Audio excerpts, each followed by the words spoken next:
Hi, welcome. It's my weekly live stream. I'm trying to do them once a week these days. And so I've been cooking up quite a lot of online courses lately, and also getting ready to teach this weekend. I'm teaching about the neurobiology and the subtle body this weekend here in Asheville. So I've been doing a bunch of research and spending way too much time sitting here in front of my computer, by the way.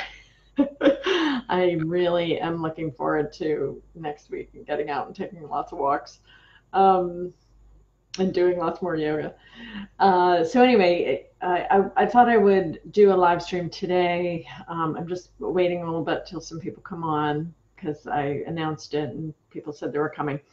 And I have a few questions from students as well, so I'll talk about them. So, yeah, I've been wanting to explore this topic, neurobiology and the subtle body, for a while, and here's the reason why. I've been teaching about the chakra system and the subtle body since, oh gosh, like 1995 or 96 or something. And very interested in the topic. I've spent a lot of time studying it, lots of time practicing with my system also. But I tend to come to this topic from a psychology perspective, not from a neuropsychology or a neurobiology perspective. So that's what has compelled me about this study. Is I thought, I've been looking into neuroscience for the past 10 years and what's underpinning the mechanisms underneath the yoga practices, how they affect the brain, how they improve the nervous system. And really, as interesting as that stuff is, I started to understand I have to talk about this in terms of the subtle body, because clearly the central nervous system and the central nervous system and the Sushumna are going to have something in common with each other. They have to. In fact, the subtle body is, I would say, an ancient map of the central nervous system, and with a lot to say about the autonomic nervous system particularly. Hi, Mitzi. I'm glad you're here. So the subtle body is the ancient way of describing the central nervous system, with a lot of information about the autonomic nervous system. So what's the difference? The central nervous system is, you could say that's sort of the biggest frame. You can see these pictures of the nervous system. The central nervous system is like the biggest frame, and then from that central nervous system, we have, somatic, peripheral, and then from I think it's out of the peripheral nervous system, we get the autonomic nervous system, and that goes into sympathetic and parasympathetic. It's kind of, it's this whole schema that the biologists draw. But the piece that's important about the autonomic nervous system is that we can have some control over it. Largely, it's automatic. It's autonomic. It's automatic. So your temperature, your breathing, your heart rate, your metabolism, your digestion, hormonal functions, all that stuff is happening below the level of consciousness. And what we know from neuroscience is that 95% of what the brain does is below the level of consciousness. So, then we have these stories like of Krishnamacharya or Swami Rama, and other great yogis being able to control some of these autonomic functions. And then you start to think, well, maybe science doesn't have it completely figured out yet, and that there is capacity for us to have more more conscious control over autonomic functions. I think that's a fascinating, rabbit hole to go down. But I want to get to some of the questions, and I try to limit these to 15-minute sessions. So I'm going to get to some of the questions in a moment. Let me just say a couple other sort of big picture framey things, which is that, so as I mentioned, I first was looking at the psychology of the subtle body, and now I'm looking at both the psychology and the neurobiology of the subtle body. And the second thing I want to say is this: if the framework that we have used in this culture, the framework of scientific materialism, was accurate, then we wouldn't have all the health problems that we have. Okay, so that doesn't mean that scientific materialism isn't a piece of the puzzle. Of course it is, but if it was the whole picture, then we wouldn't have, you know, the massive amounts of chronic diseases, mental health problems, and addiction that we're currently faced with in our culture. Because whatever problem you have, where you see its origins is going to dictate how you address the problem. So if you see the problem as pain and you give opioids to treat the pain, that's, you know, then you end up with an addiction crisis and you're scratching your head going, why isn't this working? Well, because you're understanding pain from the perspective of scientific materialism, when in effect, something like pain, and the reason I'm talking about pain, by the way, is because that was one question.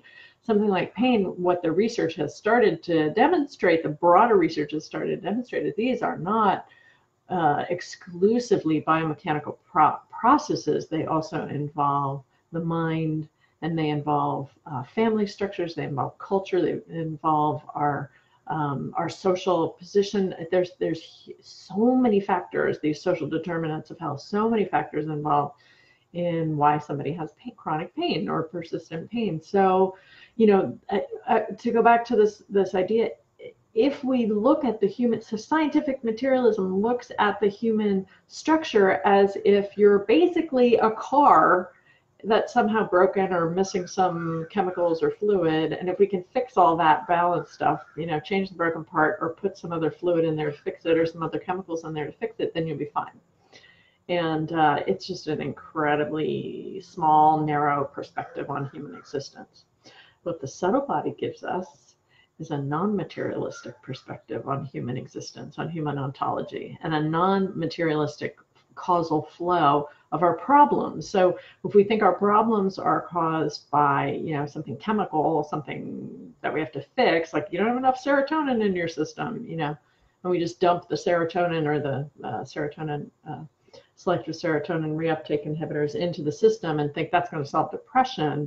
The problem is that we've come from an extremely tiny, narrow definition of what human beings are. And because our definition is tiny and narrow, that's why we can't solve the problems from that system, with that system. I hope this is making sense. So what I'm suggesting is the subtle body offers us a more expansive perspective on human existence. It takes that central channel, that central nervous system, and it expands it. It expands it into a broader definition of who we are as human beings, and it expands our ideas of causality. What causality is? Just what causes our problems, right? So that's one of the things I love about studying the subtle body, and about using it as a way to reinterpret or expand our definitions, our scientific materialistic definitions of what this system is, what this body, mind, spirit is. Okay, so with that in mind, you know, what traditionally people have done who are trying to explore the science of the chakra system is go, oh, you know, your crown chakra is associated with your pineal gland, and your third eye is associated with your pituitary, and your heart and your throat is the thyroid, thymus, you know, adrenals, pancreas, you know the deal. And what I would suggest is that's a reductive perspective, because, you know, scientists used to talk about the nervous system, the endocrine system, the immune system. And now it's the neuroendocrine immune system, because what we're seeing is that human beings operate in systems, nested systems, and everything is affecting every other part. So when I look at the subtle body, I'm not just looking at pineal, pituitary, thyroid. That's interesting and useful, but what's much more interesting is hypothalamic pituitary adrenal axis stress. What does that do to the system? How are the chakras working in coordination, and then creating function or dysfunction in the system, right?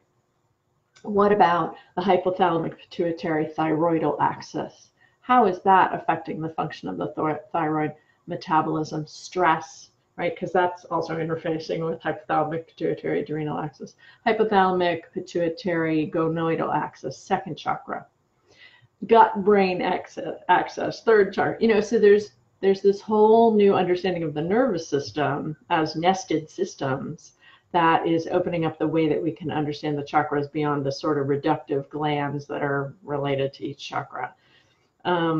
Another key piece, and so that's what I'm going to be talking about all weekend in this workshop. Another key piece here is oh, there's so many things I want to say, but I got to talk about it for 2 days. So here, just for 15 minutes. I'm sorry, I lost my train of thought. But anyway, so I was talking about the nervous system and how that's related to the chakras, and then I was going to say something else and I can't remember. But oh, I know, here it is. Hello, menopause brain, it's coming back. So the other key piece I wanted to say was that we tend, as Westerners, because we come from the scientific materialistic perspective, we tend to say, oh, here's my body, and this is where my sixth chakra is, and this is where my throat chakra is, and this is my heart chakra.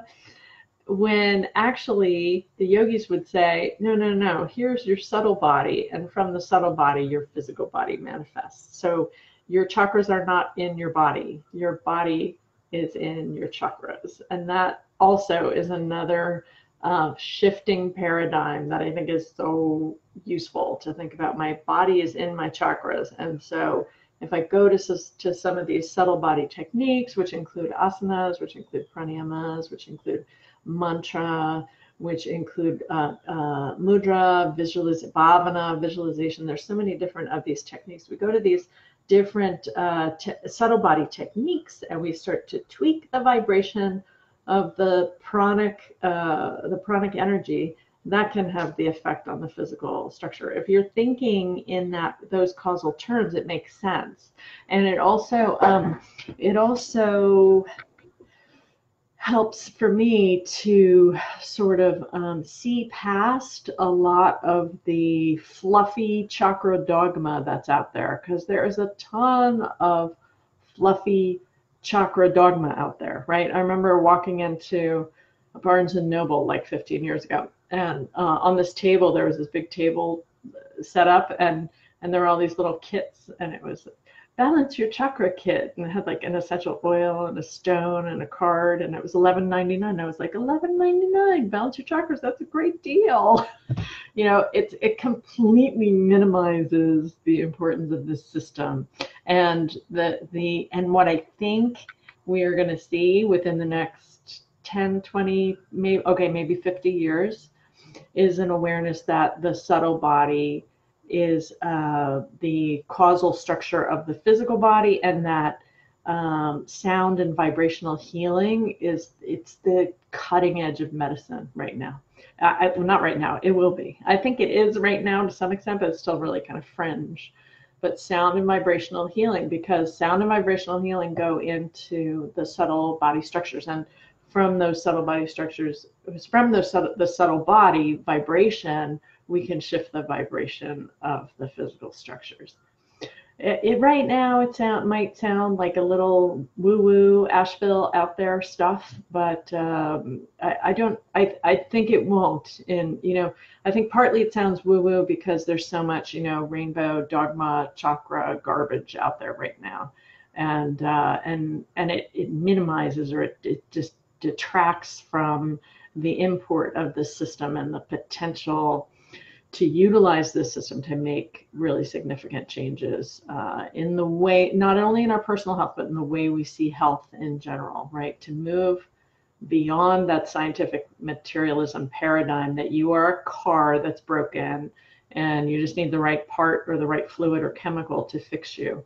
And that system doesn't work, which is why we're in a huge healthcare crisis in Western countries. 87% of the money that we spend on healthcare, which in the United States, by the way, is $3.4 trillion per year. 87% of that goes to chronic diseases, right? And Western medicine has very poor success rate at chronic diseases. Very good at, if you break your arm or you have an acute problem, emergency medicine, that's great. Chronic diseases, not that good, and we look to systems like Chinese medicine and Ayurveda, they have much more success rate with chronic diseases because partly of the ontological perspective that they take on human existence. So they take a much more subtle perspective on what we are as human beings. Okay, so let me get to some of the questions. Thank you all for being here, by the way. Yes, Mitzi, your chakras are not in your body. Your body is in your chakras, according to the yogis. Okay, so let me get to some of the questions. And if you have any questions, I'll stick around for a few more minutes. If you have any questions, I'm very happy to address. So let's get to, these are some practical questions here. Carol asks, let's see, she's dealing with a lot of pain and having to take medication, and she wants to know how to get the prana flowing. Seek answers in the subtle body. The gross body needs help at the subtler level. Yes, I agree.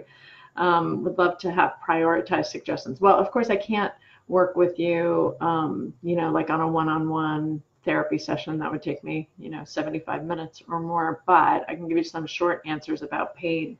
In terms of pain, we do want to help people we want to help people find places in the body that are not in pain, so that we're changing the messages that are going up to the brain.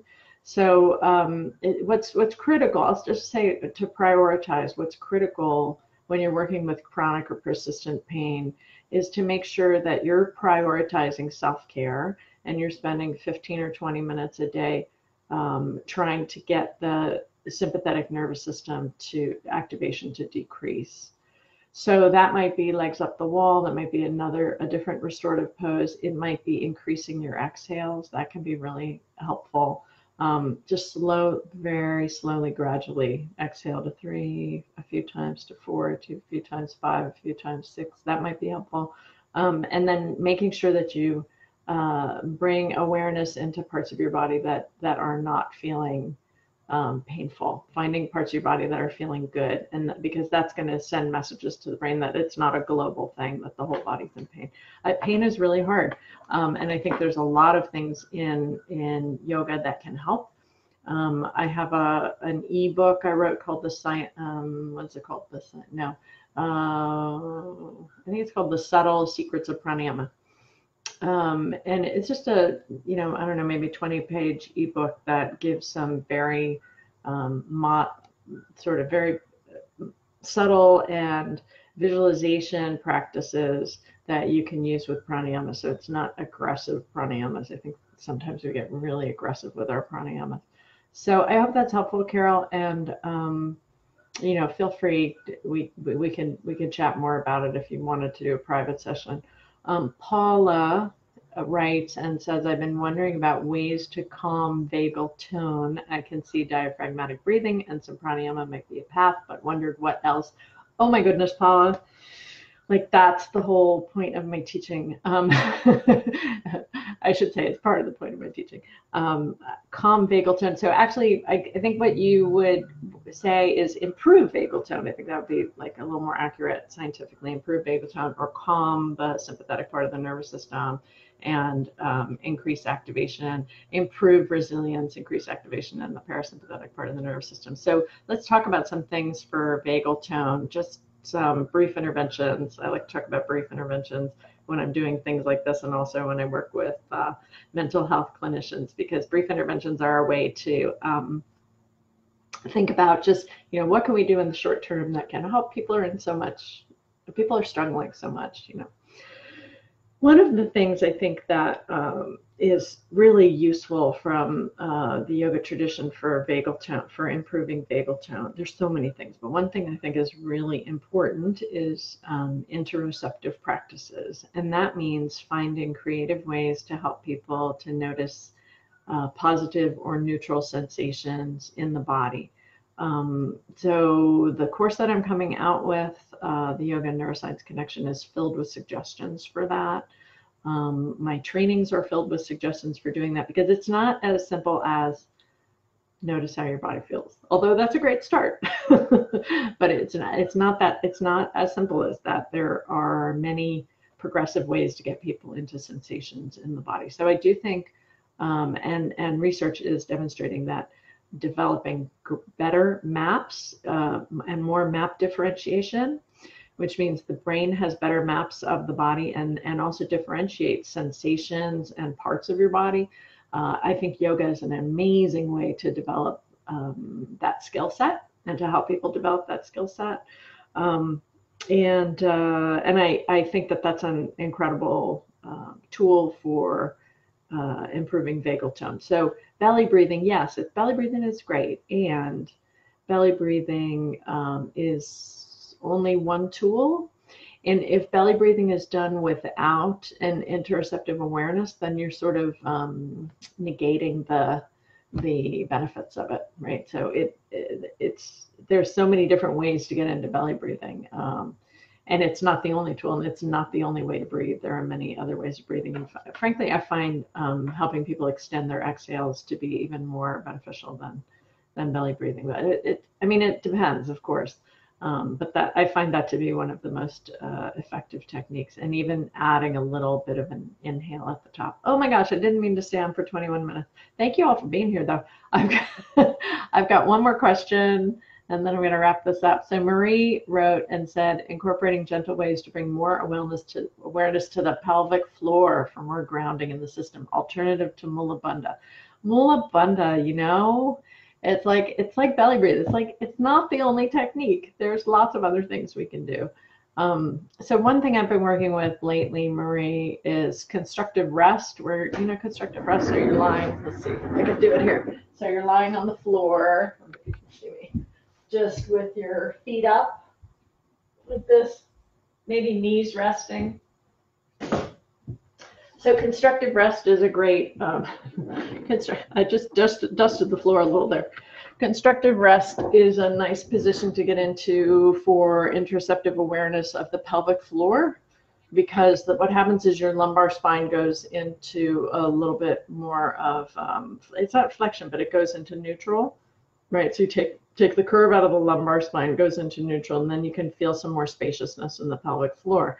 And what I love actually for pelvic floor breathing is I start my students at lumbar spine breathing awareness, and then move to sacral breathing awareness, and then move to pelvic floor breathing awareness, with the inhale letting all the diaphragms do this on the inhale, and the exhale just a softness. So the inhale can be an opportunity not to push, but to allow the diaphragms to open.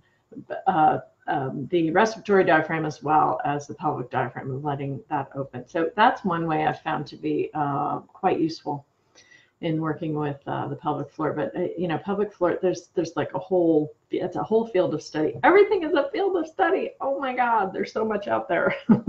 Okay, so I better wrap it for today.